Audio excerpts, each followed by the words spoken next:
The Florida Gators should not be ridiculed. In fact, they should be celebrated. This dude, Billy Napier, so far stinks. Through 13 games, Billy Napier is the worst freaking coach that I've ever seen on a Gator sideline. Ugh.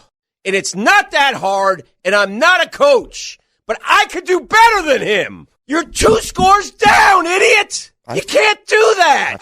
I've never seen a more poorly coached game in my life than Billy Napier debuting his Florida Gators on national TV in the Kickoff Classic. He embarrassed the entire state of Florida with his ineptitude. From the beginning, Billy Napier isn't qualified to coach Trinity freaking Christian. He is a dolt. You have 1 million people on your staff.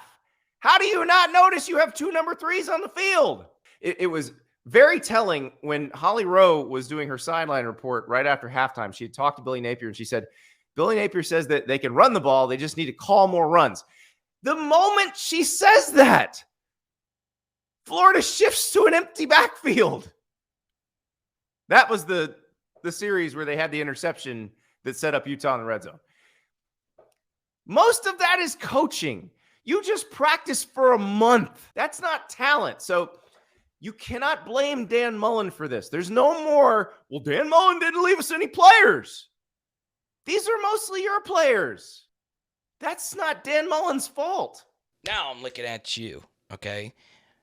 This is where it's going to get complex because I actually do agree a lot with what Andy and 92.5 FM had to say, and I understand a lot of you Florida fans are fired up, but I don't feel Billy and the coaching staff is the people you should really blame here, okay?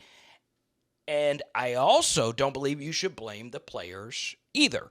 Now, I want to show you something that we posted just a few days ago. Here, should you take the Gators covering the 4-point spread now?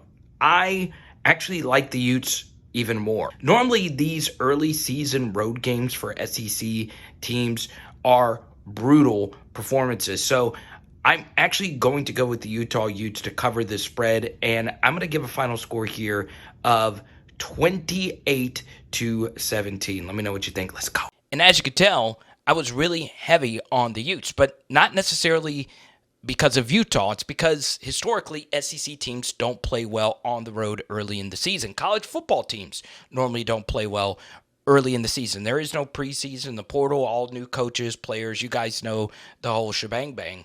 And it's hard. Hostile environment, lots of people there. Utah looking for revenge. And I thought Utah wasn't going to play that well either. I thought this game was going to be very ugly, but I thought Florida was going to look like absolute dog water. And Florida just might not be that good this year. But what I could tell you is even really good teams in the SEC historically struggle to produce on the road early in the season. You don't know if you have the right quarterback pick, you don't have the right offensive line picked, and so on, and so on, and so on. So why are we celebrating Florida? Why am I telling you to give them a pat on the back? Well, it's because they needlessly and boldly challenge themselves to this Utah home and home. So I am blaming athletic director Scott Strickland for taking this unnecessary risk.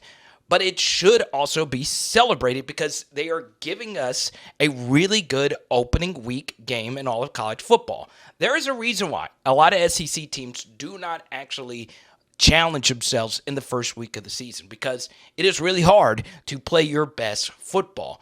Ask me as an LSU fan who has watched LSU in their season opener versus good teams in the last 3 years look absolutely terrible. And that's because they challenge themselves with difficult games to start the year. And it's one of those things where you really have to look yourself in the mirror if you really want to do that.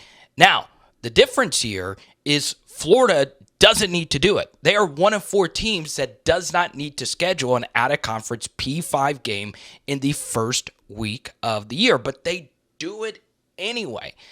Why? Well, I don't know, because there is one team that chooses to not do it, and it's the Kentucky Wildcats. Now, we did a 30-minute video on this, and it's floating in the top right corner of your screen on how Florida has fleeced the entire SEC, and it's a big reason why Mark Stoops is even a coach that you consider to be good at this point, right? Because what we forget about college football is your schedule is just as important as how good of a team you actually have. And Florida, under Scott Strickland, and I give Scott a lot of credit for being bold, right? Florida's got a lot of history.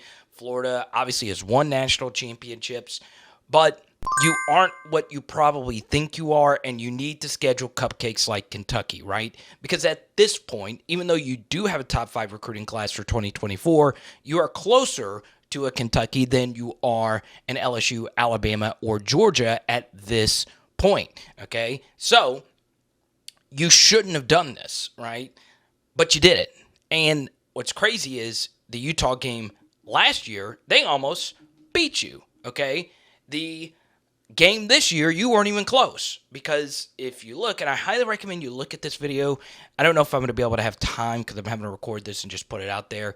But what I want you to do is watch the video in full, and you will see there's a little portion in there on looking at every team and how they perform early in the season on the road, and you can see that the data shows you should not schedule these games at all. So, Florida, along with South Carolina might get humbled here in a few days versus North Carolina themselves. Georgia, they have Georgia Tech every year, so they should challenge themselves in the out-of-conference. And Kentucky, they are just like Florida, that they have an out-of-conference P5 that they play at the end of the season. So because you have an out-of-conference P5 that you play at the end of the season, guess what? You don't have to schedule an out-of-conference P5 game at the beginning of the season when most teams have to do it. So you just saw the Kentucky schedule yourself.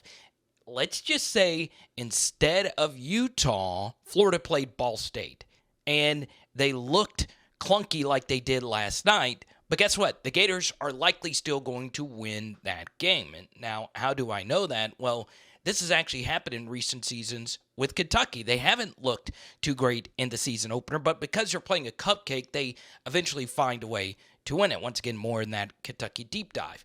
And everything you're hearing, whether it's Plies or just anyone else, everything, all the criticism, nothing. Absolutely nothing. Nobody cares because you still won the game, right? This is a black and white society when it comes to winning and losing. Nobody likes to celebrate the fact that you're bold and you actually are scheduling somebody. Nobody cares. Now, I hate that. That's why I'm doing this video. We should give Florida some credit for actually going out on a limb and doing something that they did not need to do. And look, I would also acknowledge that Florida should have looked better. They did look out of sorts. Maybe hiring a guy that probably just pledged Sigma Chi to be your defensive coordinator wasn't the best move, right? Maybe Mertz, who I think looked okay, isn't the answer. Maybe you need to find ways to hit more explosive plays. I don't know. There's so many different questions about Sunbelt Billy, but he shouldn't have been in the spot to begin with, and you should have seen the light at the end of the tunnel when you actually scheduled this home and home many years ago against a Utah team who has slayed quite a few SEC teams over the years, right? You're the legendary Florida coach himself, Urban Meyer, knows a thing or two about that. So, look, let's be real here. Should Billy be taking a lot of the heat, even dating back to last year with Florida's absolutely brutal close to the season? Yes, he should.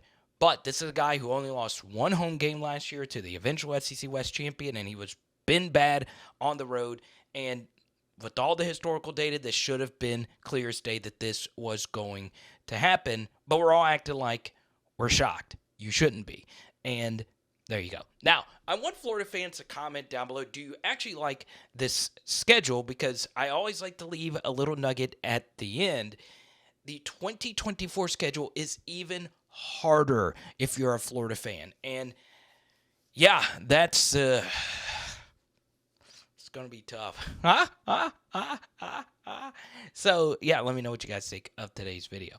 Maybe I'm wrong. Maybe it's, yeah, either win or you lose.